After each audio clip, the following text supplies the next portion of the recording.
সেই জন্য দেখবেন মক্কা মদিনায় গেলে এই কালচারটা তারা ধরে রেখেছে ইফতার করানো।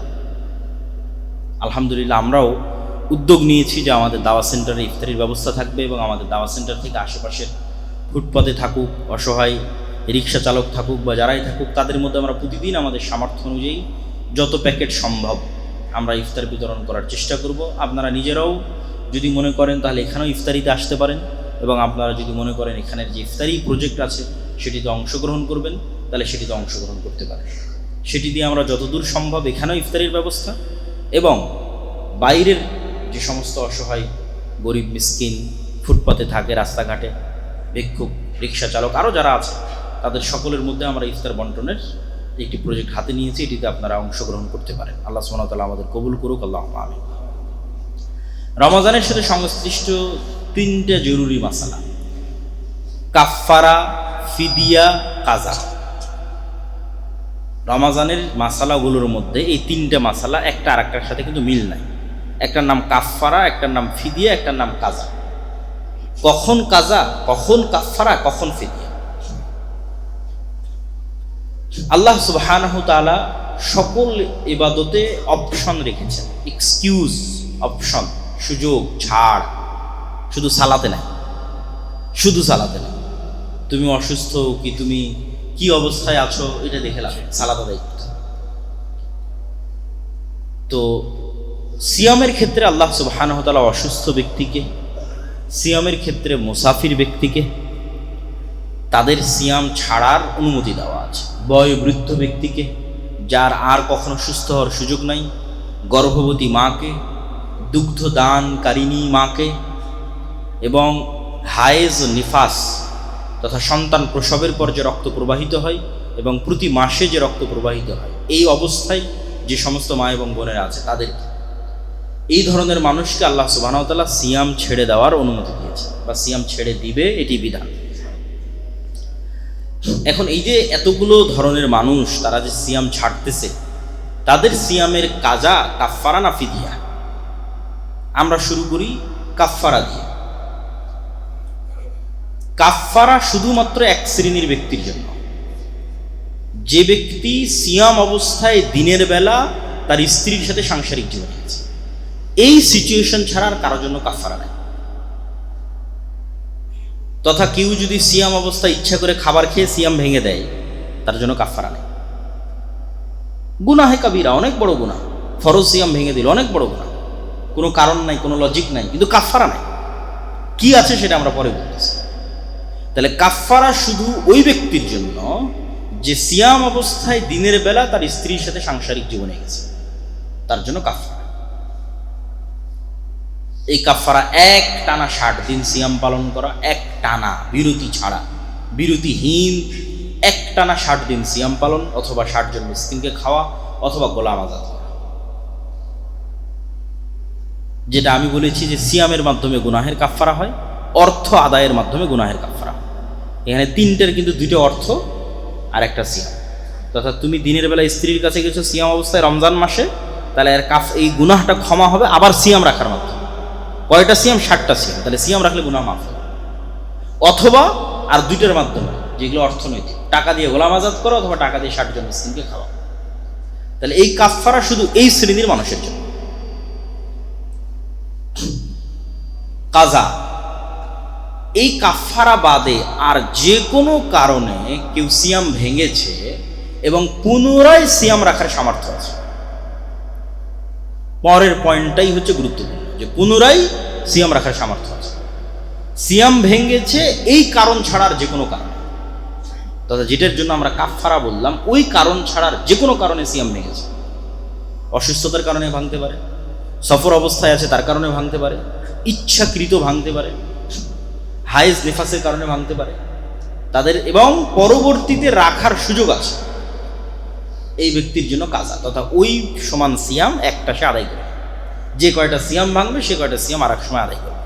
এ হলো কাজা। ফিদিয়া, যে এইরকম কোনো কারণে সিয়াম ভেঙেছে, তথা ওই যেটার কারণে কাফফারা ওঠের কারণে নয়, স্বাভাবিক যে কোনো কারণে সিয়াম ভেঙেছে, কিন্তু আর সিয়াম রাখার সুযোগ নেই। দেখা যায় এমনভাবে অসুস্থ হয়ে গেছে আর সুস্থ হতে পারে, অথবা মারাই গেছে, দুনিয়া থেকে বিদায় নিয়েছে, তথা আর সিয়াম রাখার সে সুযোগ পাচ্ছে না বা পায়নি। তাহলে আমরা বলতে পারি কিভাবে সারমর্ম করতে পারি, স্থায়ী অসুস্থ অথবা স্থায়ী বার্ধক্য। স্থায়ী অসুস্থ এবং স্থায়ী বার্ধক্য, এই দুই ধরনের ব্যক্তির জন্য ফিদিয়া। দাদা একদিন সিয়াম সমান একদিন মিসকিনের খাবার, একজন মিসকিনের একদিনের খাবার। তো আলেম ওলামা আগের যুগের ফোকাহাগণ গণনা করেছে হিসাবপাতি করে, তাদের রাসূল সাল্লাল্লাহু আলাইহি ওয়াসাল্লামের কিছু হাদিসকে সামনে রেখে, যে আমরা 1.25 কেজি তথা 1 সার কিছু কম, এই সমপরিমাণ যদি খাদ্য কারো বাড়িতে থাকে, তাহলে তাকে ধরে নেওয়া হয় যে তার একদিনের খাবার তার কাছে আছে। তো এইরকম একটা হিসাব করে যে একজন মানুষ একদিনে কয় বেলা খেলে কি কি ধরনের খাবার তার আসতে পারে, বর্তমান যুগের হিসাব করেও যদি আদায় করে কোনো সমস্যা নেই। যে আমি ধরলাম সকালের নাস্তার সমান এত, দুপুরের খাবার সমান এত, রাতের সমান এত। অথবা যদি সিয়াম পালনকারীকে রমাজান মাসে দিতে চাই, তাহলে সিয়াম পালনকারীর সাহারির সমান এত, সিয়াম পালনকারীর ইফতারির সমান এত, এই পরিমাণ টাকা তাকে দিয়ে দেওয়া এবং তার খাবারের ব্যবস্থা করা। প্রতি একটা সিয়াম সমান একজন মিসকিনের একদিনের খাবারের ব্যবস্থা করা। এটা হচ্ছে ফিদিয়া। শুধুমাত্র 2 শ্রেণীর মানুষের বিধান নিয়ে আলেম ওলামাদের মধ্যে মতভেদ আছে। সেটা হচ্ছে দুগ্ধ দানকারিণী মা এবং গর্ভবতী মা। যে মা তার বাচ্চার ক্ষতির আশঙ্কা করে এবং সিয়াম ছেড়েছে, তাদের ক্ষেত্রে একদল আলেম বলেছেন তারা কাজা করবে, এবং একদল আলেম বলেছেন তারাও ফিদিয়া দিতে পারে। যদি সময়টা লম্বা, দেখা যাচ্ছে এখন দুধ দিচ্ছে, আরও 1-1.5 বছর সে তার বাচ্চাকে দুধ দেবে, তথা 1-1.5 বছরে আর তার সে কাজা আদায় করার সে হয়তো সুযোগ পাচ্ছে না, তার বাচ্চার সে ক্ষতির আশঙ্কা করতেছে। সময়টা লম্বা হওয়ার কারণে এবং পবিত্র কোরআনের কিছু আয়াতকে সামনে রেখে ইমাম আবু হানিফা সহ আরও অনেকেই মতামত দিয়েছেন। বড় বড় আলেম ওলামা যারা অতীতে চলে গেছেন, একদল মতামত দিয়েছেন যে সে কাজা করবে যত পরেই হোক, এবং একদল মত দিয়েছেন সে ফিদিয়া আদায় করবে। তাহলে এই গেল আমাদের রমাজান কেন্দ্রিক কাফারা, কাজা এবং ফিদিয়া, এই সংক্ষিপ্ত বিধিবিধান। আল্লাহ সুবহানাহু ওয়া তাআলা আমাদের এই রমজান মাসের যতগুলো কার্যক্রম আছে, সকল কার্যক্রমকে সুন্দরভাবে সম্পূর্ণ করার তৌফিক দান করুন আল্লাহ।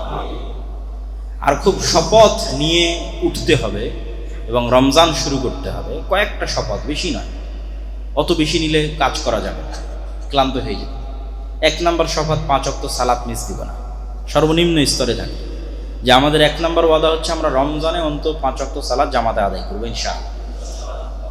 2 নম্বর শপথ হচ্ছে রমজানে আমরা অন্তত কোনো প্রকার গুনাহে লিপ্ত হবে না ইনশাআল্লাহ। মুখের গুনাহ, চোখের গুনাহ, কানের গুনাহ, সকল প্রকার গুনাহ থেকে আমরা বিরত থাকার সর্বোচ্চ চেষ্টা করব ইনশাআল্লাহ। 3 নম্বর হচ্ছে যতদূর সম্ভব পুরো রমজানে অন্তত একবার পবিত্র কোরআন পড়ে শেষ করা, কোরআন খতম দেওয়া যেটা আমরা, এবং বুঝার চেষ্টা করা।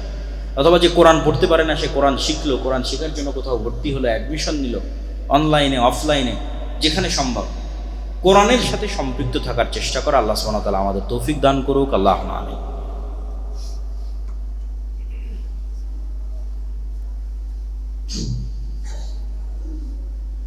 আলহামদুলিল্লাহ ওয়াহদা ওয়াসসালাতু ওয়াসসালামু আলা মান লা নাবিয়্যা বা'দা। ইয়া আইয়ুহাল্লাযীনা আমানু সাল্লু আলাইহি ওয়া তাসলিমা। আল্লাহুম্মা সাল্লি আলা মুহাম্মাদ ওয়া আলা আলি মুহাম্মাদ কামা সাল্লাইতা আলা ইব্রাহিম ওয়া আলা আলি ইব্রাহিম ইন্নাকা হামিদুম মাজিদ। আল্লাহুম্মা বারিক আলা মুহাম্মাদ ওয়া আলা আলি মুহাম্মাদ কামা বারাকতা আলা ইব্রাহিম ওয়া আলা আলি ইব্রাহিম ইন্নাকা হামিদুম মাজিদ। রব্বানা যালামনা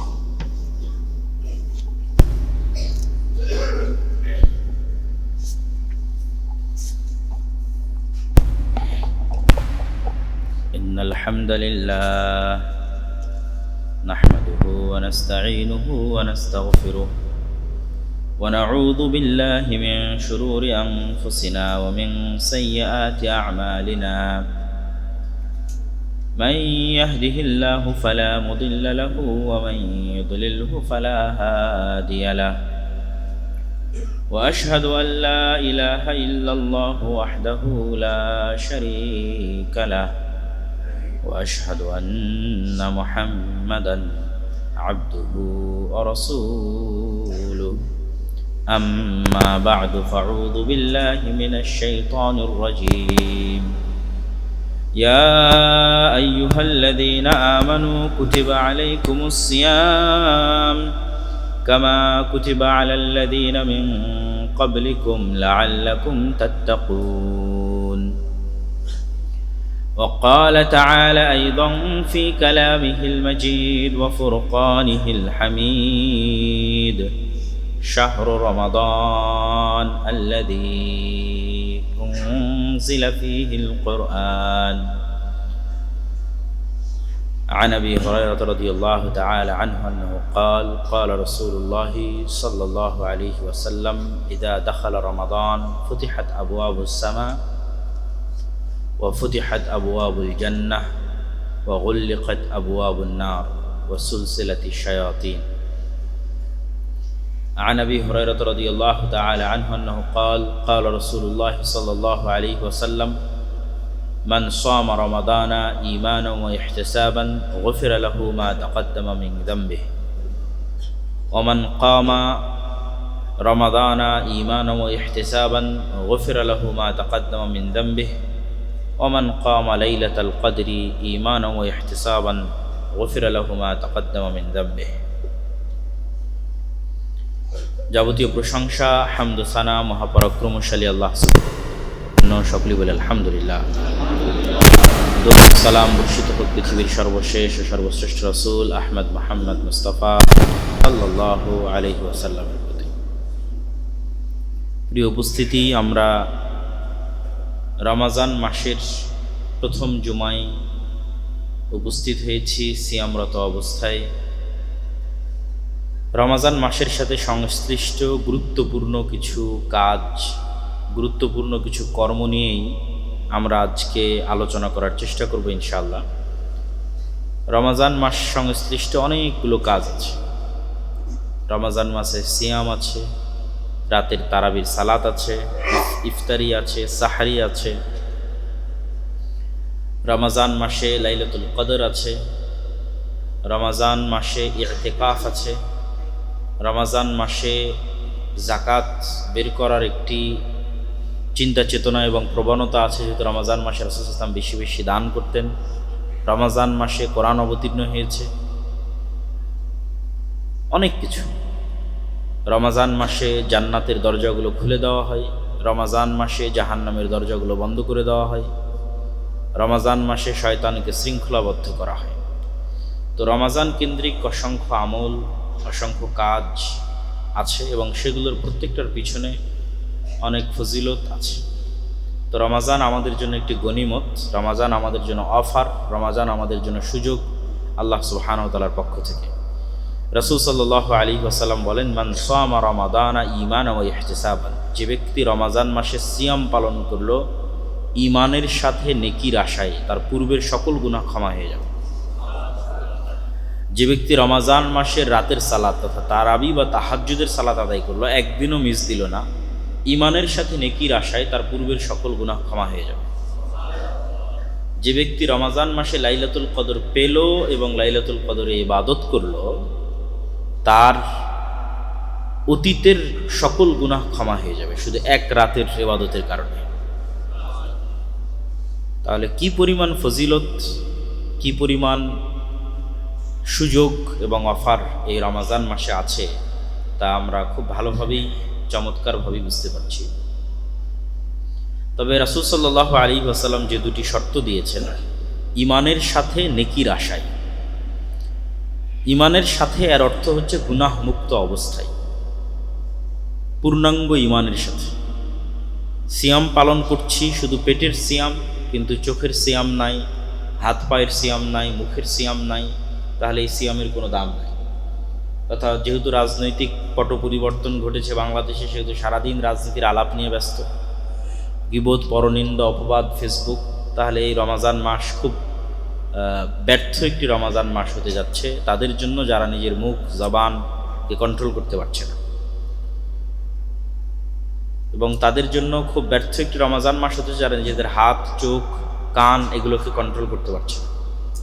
তো রমজান মাসে আমাদের শক্ত সিদ্ধান্ত নিতে হবে যে আমরা গুনাহ মুক্ত এই 30 দিন পার করব। তবেই এই 30 দিন গুনাহ মুক্ত অবস্থায়, সিয়াম অবস্থায় পার করলেই আমাদের অতীতের সকল গুনাহ, 1 মাসের 1 বছরের নয়, 2 বছরের নয়, 1 বছর আগের 1 বছর পরের নয়, জন্মের পর থেকে এই রমাজান পর্যন্ত যত গুনাহ হয়েছে সব ক্ষমা হয়ে যাবে।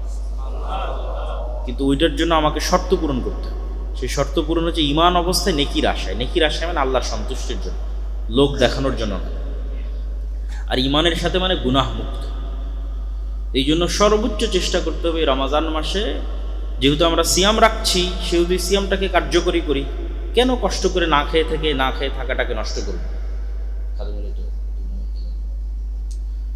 কেন সিয়াম না খেয়ে থেকে সিয়ামটাকে নষ্ট করবো? রাসূল সাল্লাল্লাহু আলাইহি ওয়াসাল্লাম বলেন, মাল্লাম ইয়াদা কাওলা যুরি ওয়াল আমাল বিহি ফালাইসা লিল্লাহি হাজাতুন আন ইয়াদা তুআমাহু ওয়া শারাবাহু। যে ব্যক্তি মিথ্যা কথা, মিথ্যা কাজ পরিহার করল না, তার না খেয়ে থাকা বেকার। তাহলে আমরা শুধু কষ্ট করে না খেয়ে থাকলাম, ওই ফজিলতটা কিন্তু অর্জন করতে পারলাম না। তাহলে যেহেতু কষ্ট করছি, সেহেতু আর 2টা অতিরিক্ত কষ্ট করতে তো আর সমস্যা নেই। এই আর 2টা অতিরিক্ত কষ্ট করার আমাদের শক্ত পণ নিতে হবে যে আমরা রমজান মাসে কোনো গুনাহ করব না ইনশাআল্লাহ। তাহলে আমরা ইনশাআল্লাহ রমজানের যে ফজিলত সেটি আমরা পাবো। দ্বিতীয়, রমজানে সবচেয়ে জরুরি কাজ কি, বা মানুষের জীবনে আসলে সবচেয়ে জরুরি কাজ কি? সেই 2টা কাজই রমজানে সবচেয়ে জরুরি কাজ।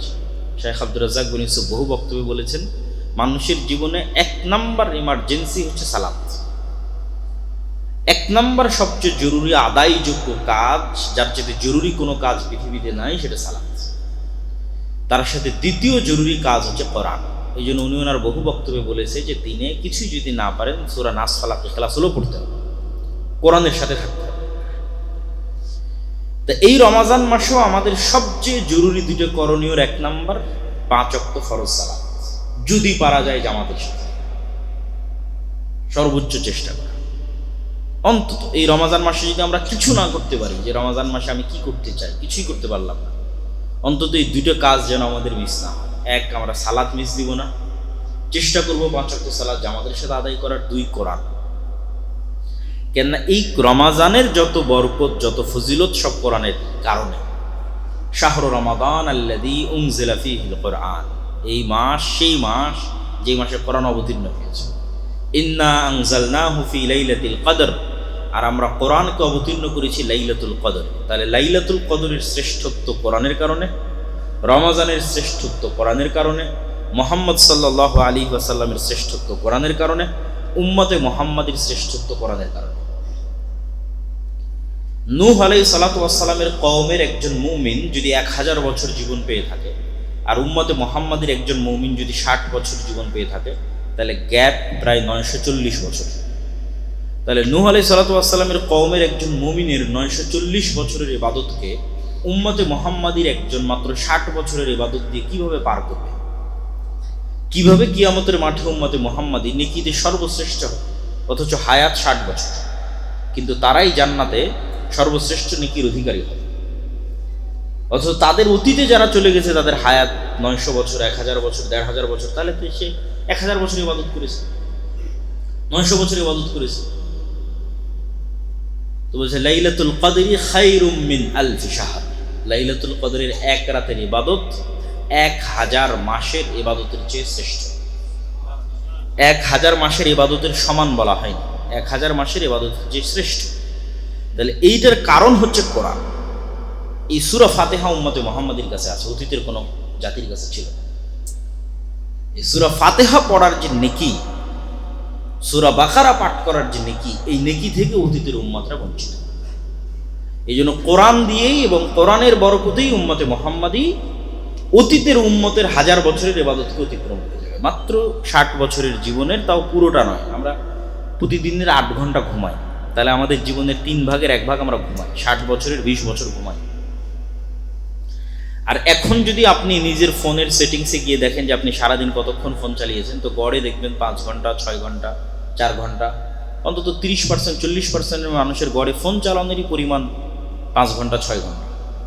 তারপরে তো অফিসের কাজ আছে। খাওয়া দাওয়া সব কিছু আছে, সব মিলে আসলে আমরা ইবাদত করি কতক্ষণ? কিয়ামতের মাঠে মানুষ দেখবে যে তার হায়াত দুনিয়াতে ছিল একদিন। কেন? মানে সারা জীবনে যতটুকু কাজ আল্লাহর জন্য হয়েছে ওটা জমা হতে হতে একদিনের সমান হয়েছে। 5 মিনিট আল্লাহর জন্য, 10 মিনিট আল্লাহর জন্য এই করতে করতে 1 ঘন্টা আল্লাহর জন্য এই করতে করতে করতে করতে করতে 24 ঘন্টা, 60 বছর মিলিয়ে 24 ঘন্টা টিকানো গেছে আল্লাহর জন্য। তাহলে দুনিয়াতে সে প্রকৃত জীবন যেটা সে যাপন করেছে সেটা মাত্র একদিন, ওইটা প্রকৃত জীবন। আর বাকি যেটা সে অন্য জায়গায় ব্যয় করেছে সেটা কিন্তু প্রকৃত জীবন নয়। তাহলে আমাদের রমজানের জরুরি 2টা কাজের একটা কাজ সালাত, এবং দ্বিতীয় জরুরি কাজ হচ্ছে কোরআন। কোরআনের বিষয়ে আমি বহু বক্তব্যে বলেছি, কোরআনের গুরুত্ব তুলে ধরার জন্য, কোরআনের প্রয়োজনীয়তা তুলে ধরার জন্য। তাও আজকে 2-1টা সংক্ষিপ্ত কথা বলি। আল্লাহ রাসূল সাল্লাল্লাহু আলাইহি ওয়াসাল্লাম বলছেন, প্রত্যেক মানুষের কিছু ক্লোজ সার্কেল থাকে। যেমন আমরা গত সরকার বলি, এই সরকার বলি, সব সরকারেরই দেখা যাচ্ছে যে প্রধানমন্ত্রী হয় তার নিজস্ব একটা ক্লোজ সার্কেল থাকে। তো মানুষ হয়তো চিন্তা করে যে আমি যদি সে ক্লোজ সার্কেলের অন্তর্ভুক্ত হতে পারতাম, বড় ব্যবসায়ী, বড় পদের কেউ। তো রাসূল সাল্লাল্লাহু আলাইহি ওয়াসাল্লাম বলছেন আল্লাহর নিজস্ব একটা ক্লোজ সার্কেল আছে। আল্লাহ সুবহানাহু ওয়া তাআলার ফ্রেন্ড, আল্লাহ সুবহানাহু ওয়া তাআলার ওয়ালি, আউলিয়াউর রহমান, আল্লাহর বন্ধু, যারা আল্লাহ সুবহানাহু ওয়া তাআলার অতি নিকটে থাকবে এবং অতি ক্লোজ, অতি কাছে থাকবে, তারা হচ্ছে আহলুল্লাহ। তাদের নাম দেওয়া হয়েছে আহলুল্লাহ, তারা আল্লাহর লোক। যে উমুক হচ্ছে প্রাইম মিনিস্টারের লোক, উমুক কিন্তু কমিশনারের লোক, উমুক উমুকের লোক, এটা একটা সম্মান, পাওয়ার।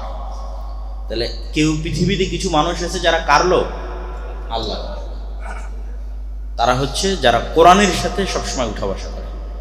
আল্লাহু আকবার। যাদের উঠা বসা চলাফেরা কোরআনের সাথে, তারা আল্লাহর লোক, তারা আল্লাহর খুব কাছের আউলিয়াউর রহমান। রাসূল সাল্লাল্লাহু আলাইহি ওয়াসাল্লাম বলছেন, আল কোরআন হুজ্জাতুল লাকুম আও আলাইকুম। কোরআন তোমাদের পক্ষে দলিল অথবা তোমাদের বিপক্ষে দলিল। আমরা সিয়ামের কথা শুনেছি, এই যে সিয়াম আমাদের পক্ষে সাক্ষী দিবে, কিন্তু কোথাও হাদিসে বলা নাই যে সিয়াম আমাদের বিপক্ষে সাক্ষী দিবে। আর যে কোনো ইবাদতের ক্ষেত্রে এটাই পাওয়া যায় যে সেই ইবাদত যদি সাক্ষী দেয়, কথা বলে, পক্ষেই কথা বলে। কোরআন একমাত্র ব্যতিক্রম যে যদি পক্ষে না বলে তাহলে কিসে বলবে? বিপক্ষে বলবে, চুপ থাকবে না। কোরআনের বিষয়ে চুপ থাকার কোনো দলিল কোরআন এবং হাদিসে নেই। সিয়াম রেখেছি, সিয়াম পক্ষে বলবে, রাখিনি, কথা নাই। তাহলে একমাত্র ব্যতিক্রম কোরআন। পড়লাম পক্ষে বলল, না পড়লাম নাই, না না পড়লাম এবার বিপক্ষে বলবে, তাহলে তো বিপদ। এই জন্য কোরআনের বিষয়টি এত সহজ নয়। পড়লাম পক্ষে বললো, শাফাত করলো, আর না পড়লাম নাই, জি না পড়লে বিপক্ষে বলবে। হুজ্জাতুন লাকুম ওয়া আলাইকুম। কোরআন তোমাদের প্রত্যেকের হয় পক্ষে কথা বলবে, না বিপক্ষে কথা বলবে। তাহলে কোরআন যেন আমাদের বিপক্ষে কথা না বলে, এর প্রস্তুতি তো আমাদেরই নিতে হবে।